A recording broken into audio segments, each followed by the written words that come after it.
Hello everyone, and this is End Times Talk. I wanted to talk to you today about the prophecy of the popes. Not a lot of people know about the prophecy of the popes, but the prophecy of the popes was a prophecy that was given to a man named Saint Malachy. He was an Irishman back in the 1500s, and he was given a prophecy of 112 popes from his time up until the end of times, okay?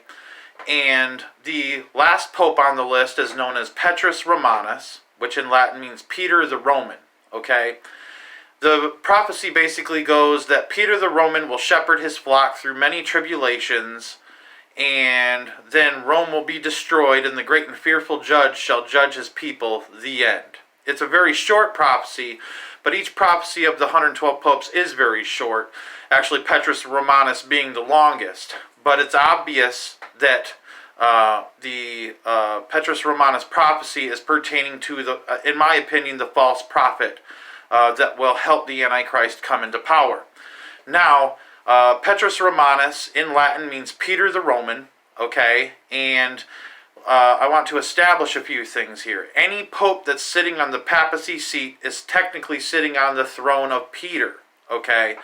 And beyond that, Pope Francis has derived the name Pope Francis from a man named Francesco de Petro in Latin, also means Peter. Petro means Peter, okay? And so,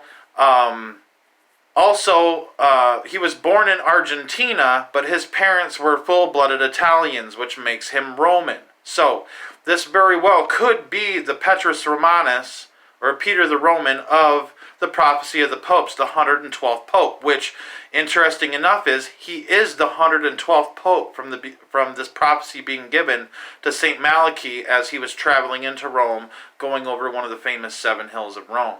So, establishing that and getting past that, Pope Francis is the first ever Jesuit priest that has ever become a pope. Now, I implore you to get on Google and look up the Dark Oath of the Jesuits, Jesuits, the Dark Oath of the Jesuits. And it's so brutal, I don't even want to talk about it on here because it's so violent. It's sickening and disgusting to know that there's a pope in power that has taken this oath. Okay, you need to read this. It's important, people. So, getting past that as well, there's a climate change summit happening in Egypt, and a lot of people are saying it's on Mount Sinai. I've even made an earlier video, and I'm correcting that video right now and saying it's not on Mount Sinai. It's 150 miles away from Mount Sinai, but it is still in the vicinity of Mount Sinai, which to me is still significant. And there is also talk about amending the 10 Commandments. This isn't the first time, though, that Pope Francis has talked about amending the 10 Commandments or even adding to the 10 Commandments and making an 11th commandment, okay? But I truly believe that there is a lot of talk about them adding to reforming the 10 Commandments at this climate change summit where many world religious leaders are meeting.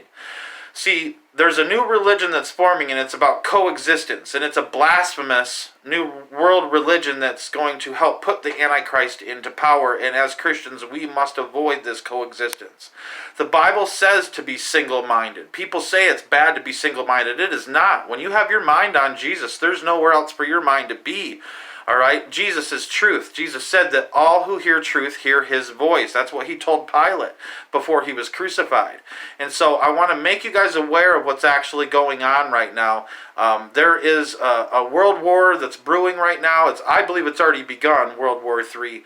But I truly believe that World War III is being used to reorganize the world's countries into a 10-kingdom order. All right, that I believe 5 kings are already going to be in position of that.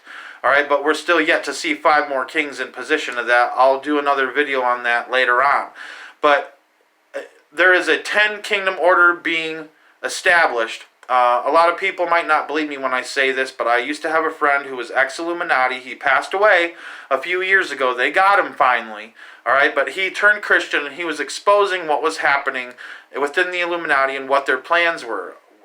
Some of the last conversations that I had with him on the phone, I asked him, I said, what were the next things that the Illuminati planned on doing in order to move forward with what's going on. And he said that you'll see Russia invade the Ukraine and Poland, okay? And then also they're going to collapse the economy and bring forth a digital currency. I mean, that's exactly what's happening right now, folks. I asked him, why would Russia invade the Ukraine and Poland? He says, because they have to absorb those smaller nations in order to do their part in what the Illuminati wants them to do. See, there's also North Korea going after South Korea and Japan, and because they're NATO, and so there's also China going after Taiwan, and many other of the smaller Asian countries that are below China. They're in a lot of civil war. There's lots of civil wars happening that China is stirring up. So China is absorbing the smaller nations, and North Korea is a part of that. China is using North Korea to do some of that as well. But they're unifying is what's happening. This is about, merging countries together to make the 10 kingdoms that the Antichrist will take power of. And the Antichrist cannot arise until those 10 kingdoms are in place with 10 kings. It says, then a little horn come up out of the midst of those 10 horns that represent 10 kings, and that horn had eyes and was speaking great and blasphemous things. All right, it also says in the Bible that the Antichrist will not desire women, putting that on the side there. I just want to throw that in there. But I find it very interesting that this summit is happening, that the Pope's involved. I truly believe he very well could be the false prophet of Revelation, but we're yet to see that come to fruition. But it's not dead. The prophecy isn't dead yet. I mean, we don't have a 113th Pope yet.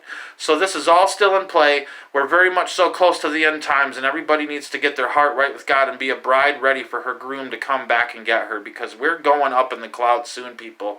It's all happening, and it's happening fast. May God bless you, and may God keep you. Thank you for watching. Please like, share, and subscribe.